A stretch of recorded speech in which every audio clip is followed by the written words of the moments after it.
ആസന്ന ഭാവിയിൽ തന്നെ വെനസ്വേല എന്ന് പറയുന്ന രാജ്യത്തിനെതിരെ ആക്രമണം അഴിച്ചുവിടാനുള്ള എല്ലാ നടപടികളും അമേരിക്ക ചെയ്തുകൊണ്ടിരിക്കുകയാണ്.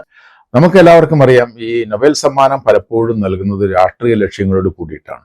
വെനസ്വേലയിൽ നിക്കോളാസ് മദുറോ എന്ന് പറയുന്ന പ്രസിഡന്റിനെതിരെ നടന്നുകൊണ്ടിരിക്കുന്ന സമരത്തിന് മച്ചാഡോ നടത്തിക്കൊണ്ടിരിക്കുന്ന സമരത്തിന് എല്ലാവിധ പിന്തുണയും നൽകി അവരെ പ്രൊമോട്ട് ചെയ്തുകൊണ്ടിരിക്കുന്നത് ട്രംപാണ്. സ്വന്തം രാജ്യത്തെ വിദേശ രാജ്യത്തെ വിളിച്ചു വരുത്തി ആക്രമിക്കൂ എന്ന് പറയുന്ന ഒരു നേതാവിനാണ് സമാധാനത്തിനുള്ള നൊബേൽ സമ്മാനം കൊടുത്തത്. ഒന്ന് ആലോചിച്ച് നോക്കൂ ഇതിന്റെ ഒരു വൈരുദ്ധ്യം.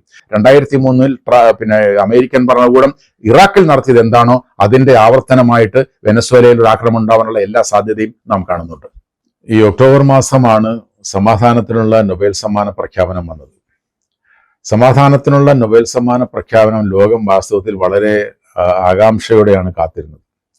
അപ്പൊ അങ്ങനെയാണ് നൊബേൽ സമ്മാനം വെനസ്വേലയുടെ പ്രതിപക്ഷ നേതാവായിട്ടുള്ള മരിയ കൊരീന മച്ചാഡോയ്ക്ക് പ്രഖ്യാപിച്ചത്. നമുക്ക് എല്ലാവർക്കും അറിയാം, ഈ നൊബേൽ സമ്മാനം പലപ്പോഴും നൽകുന്നത് രാഷ്ട്രീയ ലക്ഷ്യങ്ങളോട് കൂടിയിട്ടാണ്. 1989 ചൈനയിലെ ടിയാനൻമെൻ സ്ക്വയർ സംഭവം നടന്ന വർഷമാണ് ദലൈലാമയ്ക്ക് നൊബേൽ സമ്മാനം കൊടുത്തത്. ഈ മാതിരിയുള്ള രാഷ്ട്രീയ ലക്ഷ്യങ്ങളോട് കൂടിയിട്ടുള്ള നൊബേൽ സമ്മാന വിതരണം പണ്ട് മുതൽ തുടങ്ങിയ ഒരു പരിപാടിയാണ്. ഇപ്പോഴും വാസ്തവത്തിൽ വെനസ്വേലയുടെ പ്രതിപക്ഷ നേതാവായിരിക്കുന്ന മരിയ മച്ചാഡോയ്ക്ക് നൽകിയതിന്റെ പിന്നിലും രാഷ്ട്രീയമുണ്ട് എന്ന് കാണാൻ വലിയ ബുദ്ധിമുട്ടൊന്നുമില്ല. ഒന്നാമത്തെ കാര്യം, ട്രംപിന് നൊബേൽ സമ്മാനം കൊടുക്കാൻ കഴിയത്തില്ല. കാരണം ട്രംപിനെ പോലെ, അതായത് ഒരു ഇസ്രായേൽ പാലസ്തീനിൽ നടത്തിക്കൊണ്ടിരിക്കുന്ന വംശഹത്യക്ക് എല്ലാ തരത്തിലും പിന്തുണ നൽകിക്കൊണ്ടിരിക്കുന്ന ഭരണാധികാരിയാണ് അദ്ദേഹം. അങ്ങനെയുള്ളൊരു വംശഹത്യയിൽ കൂട്ടപങ്കാളിയായിട്ടിരിക്കുന്ന ആളിന് നൊബേൽ സമ്മാനം കൊടുക്കാൻ കഴിയത്തില്ല. അതോട് കൂടിയിട്ട് ഈ സമാധാനം എന്നുള്ള വാക്കിന്റെ അർത്ഥം തന്നെ മാറ്റേണ്ടി വരും. അപ്പൊ എന്തായാലും അദ്ദേഹത്തിന് കൊടുക്കാൻ കഴിഞ്ഞില്ല. എന്നാൽ അദ്ദേഹത്തിന് കൊടുക്കാൻ കഴിയാത്തതുകൊണ്ട് വിഷം അദ്ദേഹത്തിന് വലുതായിട്ട് ഉണ്ടാവണ്ട എന്നുള്ളത് കൊണ്ടായിരിക്കണം ഇവര് വെനസ്വേലയിലെ പ്രതിപക്ഷ നേതാവിന് കൊടുക്കാൻ തീരുമാനിച്ചു. എന്തുകൊണ്ടാണ് വെനസ്വേല പ്രതിപക്ഷ നേതാവിന് കൊടുക്കുമ്പോൾ ട്രംപിന് സന്തോഷം? ട്രംപ് ഈ വെനസ്വേലയിൽ കണ്ണ് വെച്ചിട്ടിട്ട് ഒരുപാട് നാളായി, അമേരിക്കൻ ഭരണകൂടം പൊതുവിൽ കണ്ണ് വെച്ചിട്ട് ഒരുപാട് നാളായി എന്ന് മാത്രമല്ല, ഇപ്പോൾ നടന്നുകൊണ്ടിരിക്കുന്ന വെനസ്വേലയിൽ നിക്കോളാസ് മദുറോ എന്ന് പറയുന്ന പ്രസിഡന്റിനെതിരെ നടന്നുകൊണ്ടിരിക്കുന്ന സമരത്തിന് മച്ചാഡോ നടത്തിക്കൊണ്ടിരിക്കുന്ന സമരത്തിന് എല്ലാവിധ പിന്തുണയും നൽകി അവരെ പ്രൊമോട്ട് ചെയ്തുകൊണ്ടിരിക്കുന്നത് ട്രംപാണ്. എന്ന് മാത്രമാണോ ഈ വാസ്തവത്തിൽ ഈ സമാധാന നൊബേൽ സമ്മാനത്തിന്റെ വേറൊരു കോൺട്രഡിക്ഷൻ ആലോചിച്ച് നോക്കൂ. ഇസ്രായേലിനോടും അമേരിക്കയോടും ഈ വെനസ്വേല എന്ന് പറയുന്ന രാജ്യം ആക്രമിക്കൂ, സായുധമായി ആക്രമിക്കൂ എന്ന് സ്വന്തം രാജ്യത്തെ വിദേശ രാജ്യത്തെ വിളിച്ചു വരുത്തി ആക്രമിക്കൂ എന്ന് പറയുന്ന ഒരു നേതാവിനാണ് സമാധാനത്തിനുള്ള നൊബേൽ സമ്മാനം കൊടുത്തത്. ഒന്ന് ആലോചിച്ച് നോക്കൂ ഇതിന്റെ ഒരു വൈരുദ്ധ്യം. അക്രമം പ്രോത്സാഹിപ്പിക്കുകയും വിദേശ രാജ്യങ്ങൾ സ്വന്തം രാജ്യത്തുനിന്ന് ആക്രമണം നടത്തൂ എന്ന് പറയുന്ന നേതാവിനാണ് നൊബേൽ സമാധാന സമിതി സമ്മാനം കൊടുത്തിരുന്നു. അതാണ് ഒന്നാമത്. അപ്പൊ അവർക്ക് പുരസ്കാരം കൊടുത്തു. പുരസ്കാരം കൊടുത്തതിന് പിന്നാലെ എന്താ നടന്നത്?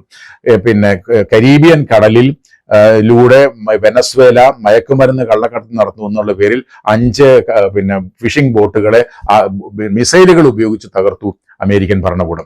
വാസ്തവത്തിൽ ഈ തകർന്ന ആരുടെയൊക്കെ ബോട്ടുകളാണ്? കൊളംബിയയുടെയും മെക്സിക്കോയുടെയും ബോട്ടുകളും മത്സ്യത്തൊഴിലാളികളുമാണ് മരിച്ചത്. ഏതാണ്ട് 27ഓളം മത്സ്യത്തൊഴിലാളികൾ അതിന്റെ ഭാഗമായിട്ട് മരിച്ചു. ഇദ്ദേഹം പറഞ്ഞ എന്താണ്? വെനസ്വേലയിൽ നിന്നും അമേരിക്കയിലേക്ക് മയക്കുമരുന്ന് കള്ളക്കടത്ത് നടത്തുന്നു, അത് വളരെ അപകടകരമാണ്. വാസ്തവത്തിൽ എന്താണ് സത്യം? മയക്കുമരുന്ന് ലാറ്റിൻ അമേരിക്കൻ രാജ്യങ്ങളിൽ നിന്ന് അമേരിക്കയിലേക്ക് കള്ളക്കടത്തുണ്ടെന്നുള്ളത് ഇപ്പോൾ തുടങ്ങിയ കാര്യമൊന്നുമല്ല, വർഷങ്ങളായി നടന്നുകൊണ്ടിരിക്കുന്ന കാര്യമാണ്. അത് ലാറ്റിൻ അമേരിക്കൻ രാജ്യങ്ങളിലെ രാഷ്ട്രീയവും വ്യവസായവും ഒക്കെ ആയിട്ട് കൂട്ടുപണി നടക്കുന്ന കാര്യമാണ്. എന്നാൽ നമ്മൾ കാണേണ്ട കാര്യം എന്താണ്? ഈ മയക്കുമരുന്ന് ലാറ്റിൻ അമേരിക്കയിൽ നിന്ന് പോകുന്നു എന്ന് പറയുമ്പോൾ തന്നെ വെനസ്വേലയിൽ നിന്നും അമേരിക്കയിലേക്ക് പോകുന്ന ആകെ മയക്കുമരുന്ന്, കൊക്കൈനാണ് അവിടെ നിന്ന് പോകുന്നത്, ആ മയക്കുമരുന്നുകളുടെ എണ്ണം ആകെ മയക്കുമരുന്നുകളുടെ 5% മാത്രമാണ്. ഈ കൂടുതൽ, അതായത് ഈ കൊക്കൈൻ കഴിച്ചല്ല അമേരിക്കയിലെ ആളുകൾ മരിക്കുന്നത്. അമേരിക്കയിലെ ആളുകൾ മരിക്കുന്നത് ഫെന്റനിൽ എന്ന് പറയുന്ന മയക്കുമരുന്ന് കഴിച്ചിട്ടാണ്. ആ ഫെന്റനിൽ വരുന്നത് കൊളംബിയയിൽ നിന്നും മെക്സിക്കോയിൽ നിന്നുമാണ്.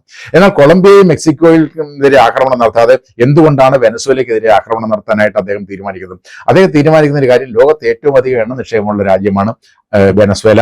ആ വെനസ്വേലയെ കീഴടക്കി കഴിഞ്ഞാൽ ക്യൂബയെ ബുദ്ധിമുട്ടിക്കാൻ കഴിയും, ലാറ്റിൻ അമേരിക്കൻ രാജ്യങ്ങളെ ബുദ്ധിമുട്ടിക്കാൻ കഴിയും, ചൈനയെ പോലും ബുദ്ധിമുട്ടിക്കാൻ കഴിയുമെന്നുള്ള ഉത്തമ വിശ്വാസമുള്ളത് കൊണ്ടാണ്. എന്ന് മാത്രമല്ല, ഈ ട്രംപ് നോട്ടമിടുന്നതെല്ലാം ഈ അപൂർവ ധാതുക്കൾ, എണ്ണ, അങ്ങനെയൊക്കെയുള്ള ഈ അപൂർവ നാച്ചുറൽ റിസോഴ്സസ് എവിടെയൊക്കെയുണ്ടോ ആ റിസോഴ്സ് ഉള്ള രാജ്യങ്ങളെ മുഴുക്കെ കീഴടക്കാനാണ് ട്രംപ് ഉദ്ദേശിക്കുന്നത്. കാരണം എങ്കിൽ മാത്രമേ അമേരിക്കൻ സമ്പദ് വ്യവസ്ഥ ശക്തിപ്പെടുത്താൻ കഴിയൂ എന്നുള്ള ഉപദേശമാണ് അദ്ദേഹത്തിന് കിട്ടിയിരുന്നത്. അതുകൊണ്ടാണ് ഈ മയക്കുമരുന്നിന്റെ പേരിൽ ആക്രമണം നടത്താൻ അമേരിക്കൻ ഭരണകൂടം ട്രംപിന്റെ നേതൃത്വം തീരുമാനിച്ചിരിക്കുന്നത്. അങ്ങനെ ചരിത്രമുണ്ട്. നമുക്കറിയാം, 2003 പിന്നെ അമേരിക്കയ്ക്ക് പശ്ചിമേഷ്യയിലെ എണ്ണ സമ്പത്തിന്റെ മുകളിൽ നിയന്ത്രണം ലഭിക്കാൻ വേണ്ടിയിട്ടും അമേരിക്കക്കെതിരായി നിൽക്കുന്ന ഭരണാധികാരിയാണ് സദ്ദാം ഹുസൈൻ എന്നുള്ളത് കൊണ്ടും ആ എണ്ണ സമ്പത്ത് കൈവശപ്പെടുത്താനും സദ്ദാം ഹുസൈനെ ഇല്ലാതാക്കാനും വേണ്ടിയിട്ട് സൃഷ്ടിച്ച കള്ളപ്രചാരണമായിരുന്നു അന്ന് വെപ്പൺസ് ഓഫ് മാസ് ഡിസ്ട്രക്ഷൻ, മനുഷ്യനെ കൂട്ടക്കൊല ചെയ്യാനുള്ള ആയുധം പിന്നെ സദ്ദാം ഹുസൈന്റെ കൈവശമുണ്ട് എന്ന് പറഞ്ഞിട്ടാണ് ആക്രമണം നടത്തിയത്. നമുക്കറിയാം യുദ്ധത്തിന് ശേഷം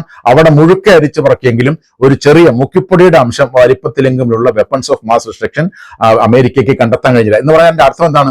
ആളുകളെ വഞ്ചിച്ചുകൊണ്ട് കള്ളപ്രചാരണം നടത്തിക്കൊണ്ട് സദ്ദാം ഹുസൈനെ പിന്നെ അധികാരത്തിൽ നിന്ന് പുറത്താക്കി എണ്ണ സമ്പത്ത് കൈവശപ്പെടുത്താനുള്ള ജോർജ് ബുഷാണ് ഈ അന്നത്തെ ഭരണാധികാരി. ജോർജ് ബുഷിന് ഈ എണ്ണ കമ്പനികളിൽ, അമേരിക്കയിലെ വലിയ എണ്ണ കമ്പനികളിൽ ഷെയറുള്ള പിന്നെ വലിയ ഉത്തരവാദിത്തങ്ങൾ ഉണ്ടായിരുന്ന ആളാണ്.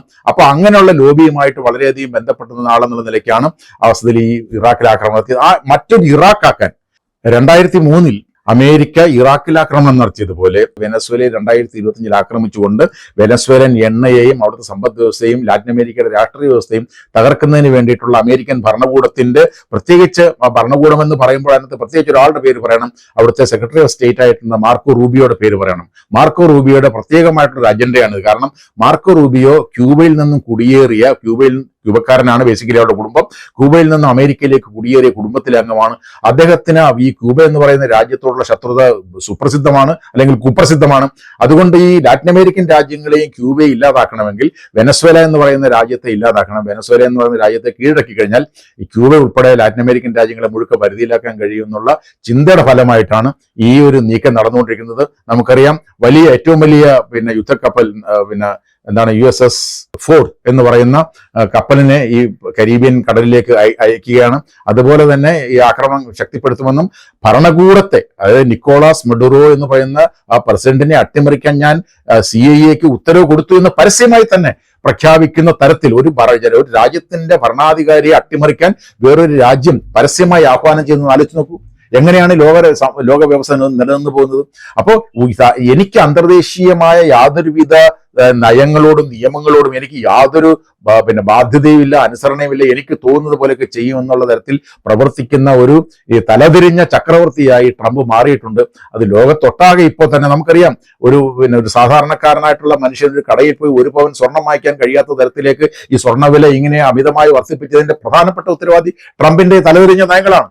അതുപോലെ ഈ പറഞ്ഞ തരത്തിൽ ലോകത്തിന്റെ ഒട്ടാകെ ഇപ്പോ ഈ വീണ്ടും എണ്ണവില വർദ്ധിക്കാൻ പോവുകയാണ് റഷ്യക്കെതിരെ ഉപരോധം ഏർപ്പെടുത്തുന്നതിലൂടെ. അതുപോലെ തന്നെ ഈ വെനസ്വേല എന്ന് പറയുന്ന രാജ്യം കൈവശപ്പെടുത്തിയാൽ വീണ്ടും എണ്ണവില വർദ്ധിക്കുന്ന തരത്തിലേക്ക് വരും. അതായത് എണ്ണ സമ്പത്ത് മുഴുക്കെ ഇവരുടെ കയ്യിലാക്കിക്കൊണ്ട് ലോകത്തിന്റെ രാഷ്ട്രീയത്തെയും സാമ്പത്തിക അവസ്ഥയും നിയന്ത്രിക്കുന്നതിന് വേണ്ടിയിട്ടുള്ള ട്രംപിന്റെ ഒരു സാമ്രാജ്യത്വ പദ്ധതിയോ അല്ലെങ്കിൽ സ്വേച്ഛാധിപത്യ പദ്ധതിയെന്നോ അല്ലെങ്കിൽ സ്വാർത്ഥ താല്പര്യ പ്രേരിതമായ പദ്ധതിയെന്നോ പറയാവുന്ന പദ്ധതിയാണ് നമ്മൾ കാണാൻ പോകുന്നത്. ഇത് വളരെ ആസന്ന ഭാവിയിൽ തന്നെ വെനസ്വേല എന്ന് പറയുന്ന രാജ്യത്തിനെതിരെ ആക്രമണം അഴിച്ചുവിടാനുള്ള എല്ലാ നടപടികളും അമേരിക്ക ചെയ്തുകൊണ്ടിരിക്കുകയാണ്. 2003 പിന്നെ അമേരിക്കൻ ഭരണകൂടം ഇറാഖിൽ നടത്തിയത് എന്താണോ അതിന്റെ ആവർത്തനമായിട്ട് വെനസ്വേലയിൽ ഒരു ആക്രമണം ഉണ്ടാവാനുള്ള എല്ലാ സാധ്യതയും നാം കാണുന്നുണ്ട്.